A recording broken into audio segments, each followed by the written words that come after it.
Assalamualaikum warahmatullahi wabarakatuh. Kami dari kelompok 11 ingin mempresentasikan tentang Sultan Maulana Muhammad. Sebelum kami mempresentasikan hasil kerja kelompok kami, izinkan kami untuk memperkenalkan diri.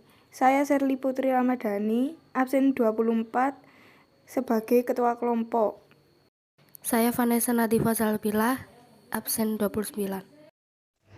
Saya Zulfani Matuljana, absen 36. Biografi. Maulana Muhammad atau Pangeran Sedang Rana merupakan putra dari Maulana Yusuf. Ia memerintah sebagai penguasa di Banten pada rentang waktu 1585 sampai 1596. Pangeran Muhammad naik tahta pada tahun 1585 ketika ia berusia 9 tahun.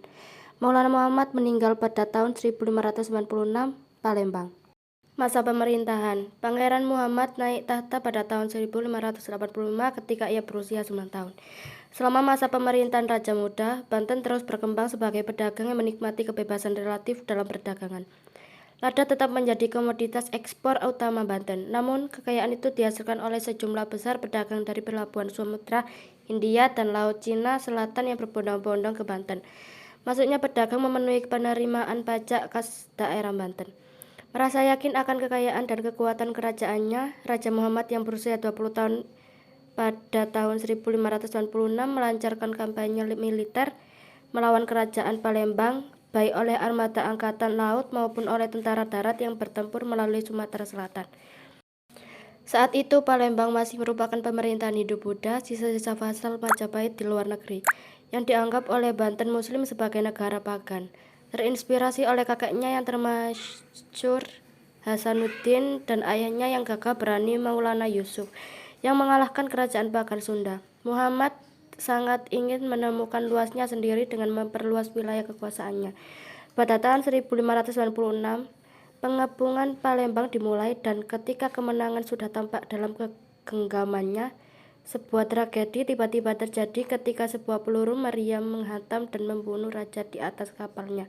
Ketika dia berlayar di sungai Mus di tepi kota, dengan kematian mendadak Raja Muda, kebijakan ekspansionis Banten hancur. Karena pasukan mundur dan berlayar pulang, ia juga disebut penambahan Banten sedang Ranapati karena wafat dalam pertempuran laut di Palembang dengan Mataram I.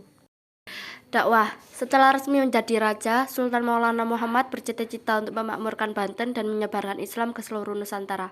Oleh karena itu, peranan dan pencapaiannya lebih banyak terpusat dalam bidang spiritual. Sebagai sultan yang dikenal taat beragama, Sultan Maulana Muhammad banyak mengarang kitab-kitab agama dan membagikannya ke masjid-masjid serta kepada orang yang membutuhkannya. Keturunan Sultan Maulana Muhammad. Sultan Maulana Muhammad ialah anak dari Sultan Maulana Yusuf dari Banten. Sultan Maulana Muhammad ialah cucu dari Maulana Hasanuddin dan Ratu Ayu Kirana. Sultan Maulana Muhammad menikahi permaisuri Ratu Wonogiri lalu memiliki anak yang bernama Abu Al-Mafakir. Sekian hasil presentasi dari kelompok kami. Terima kasih telah menonton video ini sampai habis. Wassalamualaikum warahmatullahi wabarakatuh.